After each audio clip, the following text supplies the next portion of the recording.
Welcome back to the next video. In this video I will show you how to crop a live camera preview in Expo React Native application for Android using CameraX and Media3 effect. So let's get started.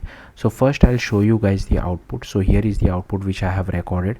So I'll just play this video. So first you need to give the camera permission, and here you can see I'm able to crop the video. Now actually I'm displaying, making sure the live camera occupies the entire width and height of the screen. So I have clicked on the capture button. It captures the image, display it inside an image view for us.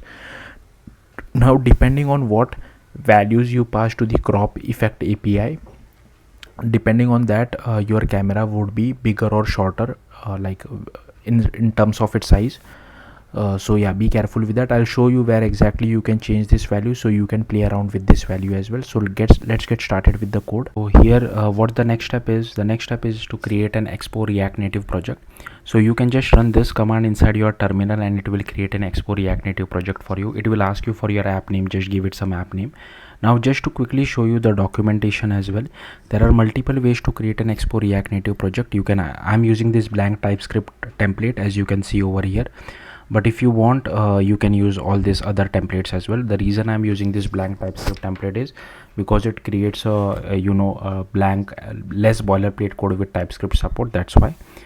Okay, once that is done, you need to go to this URL over here. So like I said, will be writing native code. I'm not using any third-party library. Also the Expo version which I'm using is 53.0.2. Unfortunately, the Expo guys have still not updated to React Native 80, which has been released a month ago from the time me recording this video, but they still haven't updated it. I don't know why. But anyways, for our case this is fine. There I don't think there will be any breaking changes as such. So just go to this URL next.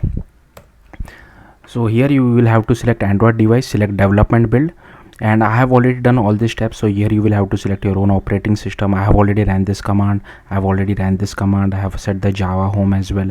I have also set up Android Studio as well. So if you haven't done this, you will have to follow this documentation, then do this particular bit of stuff, then do this particular bit of stuff. Then you will have to cd to your application. So the Expo React Native application inside your terminal, the cd to my app or whatever is your Expo React Native project name, and then just run this command. So this will install this Expo dev client dependencies as well. So you'll have to run this command. Once you run this command, you will have to run this command over here, npx expo run android. Once you run this command, you should see this Android folder being created for you. It will also ask you do you want to run your application on a simulator or a real device. So you don't have to run it. You can just press Ctrl C. We'll run it at the very end once the application is done, once we finish writing code, because we will be writing native code, right? So you can't just hot reload or hot refresh. You will have to run it from the start, so no point in running it now. Okay, then we need to create this module. So for that you need to go to this particular documentation. Like I said, this is only for Android, so we are not concentrating on iOS. So I'll open it inside a new tab, and here you can see you first need to run this command. Okay, then it will ask you some questions like what should be the module name. Don't enter anything, just press enter. That's it, and it will give you this. It should create this folder for you, modules, my module. That's it. Okay, now I'll just close this. Now a few things which you need to do. So first you need to go to the src folder, go to mymodules.type.ts, and here you can see this is the URL. Like this is the thing which we will use for sending, this key we will be using for sending the image URL from native Android side to Expo React Native side. Okay, now here I have commented this particular thing out. Now this all thing was present by default. I have not added this by myself. I will tell you what I have changed. I have commented these two things out. Now don't get confused by this URL and this URL. This URL is for sending the data back from native Android side or from native side to Expo React Native side, and this basically is a prop. We are not using any prop, so I've commented this out. And this particular thing is same what I have written over here. I have just changed the name on image taken just so that it makes more sense in our case. That's why. That's the only thing which I have changed. Okay, and I don't think I have changed anything inside my module. Just check once. I think this should be the same for you as well. Then once that is done, you need to go to the Android folder.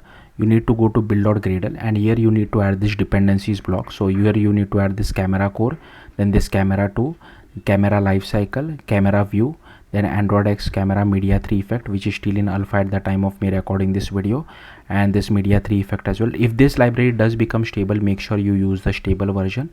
Then Android X app compat 1.7.0 as well. Okay, once you add all this, you need to go to the main Android folder, go to app, src, main, android manifest.xml, and here you can see we need to add two things. First is this uses feature of Android hardware camera as well as this camera permission. So make sure you add these two things. Now we also require this write external storage, but this was added by default when we create an Expo React Native project, so I don't need to add it. Okay, and also the internet permission is a good thing to do. Okay, once that is done, let's just see how to use it. We'll see the implementation in a bit. So just go to app.tsx, and here are all the imports which I have written, so feel free to pause the video and copy all these imports. Then here we have one state for image URL, one state just to check whether camera permission was granted or not. Then here I am just checking whether the Android version is greater than 10 or not, greater than equal to 10, because from Android 10 we don't require the write external storage permission. So that's what I'm doing over here inside this method. Depending on the Android version, we are asking for the required permission, and here you can see once the permission has been granted, we just change the state of this particular variable over here as well. Okay, and inside use effect we just call this particular method over here. Once image URL is not equal to empty, then we'll just display the image using the image React Native image element.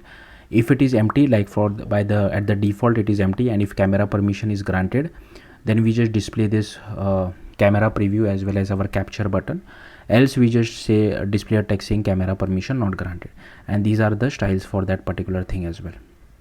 Okay, then again you need to go to module, my module, go to src java, and here you first need to go to my module.kt. Okay, first you need to add this particular import. Now why we need to add this? Because we need to annotate this my module @unstable API.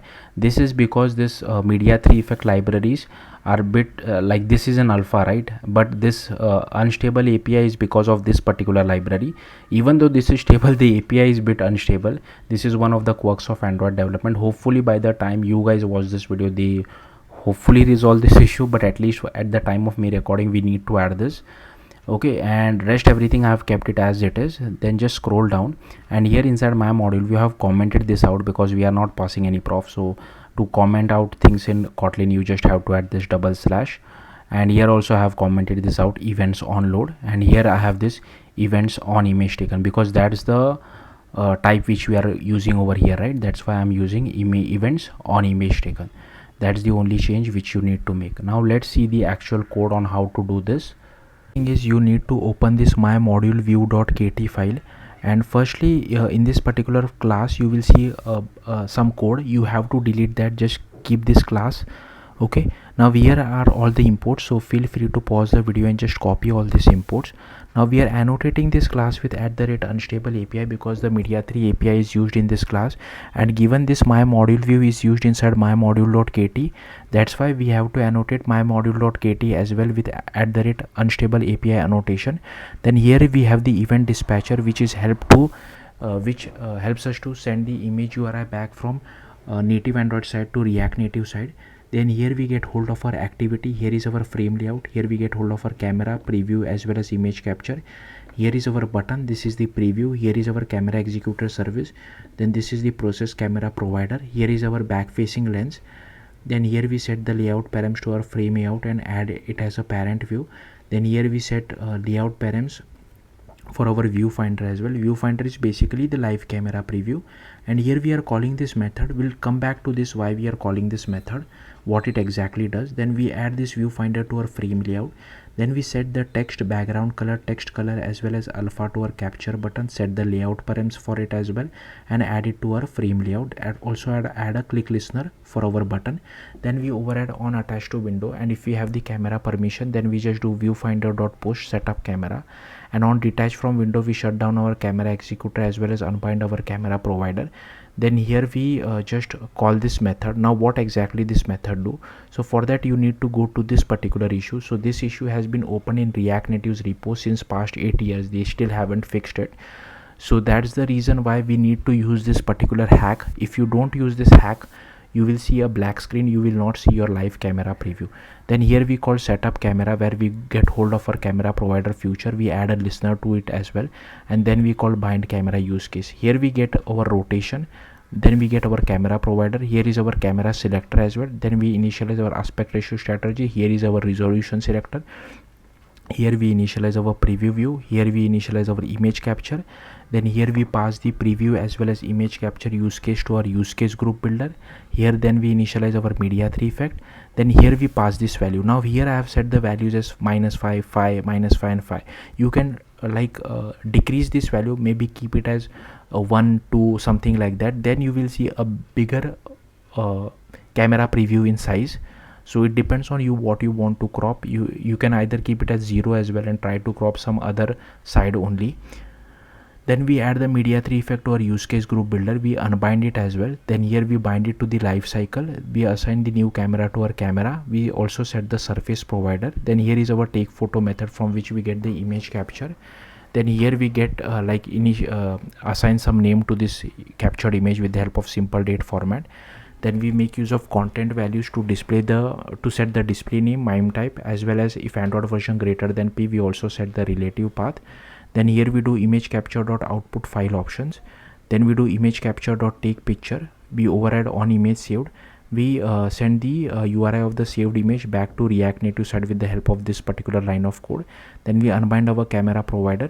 Here we just write a method to check whether we have the appropriate camera permissions or not, and here we have just defined 2 variables which we are using it inside our code. So yeah, that's all there is to it. If you have any questions, do let me know in the comments. Thank you for watching. Bye.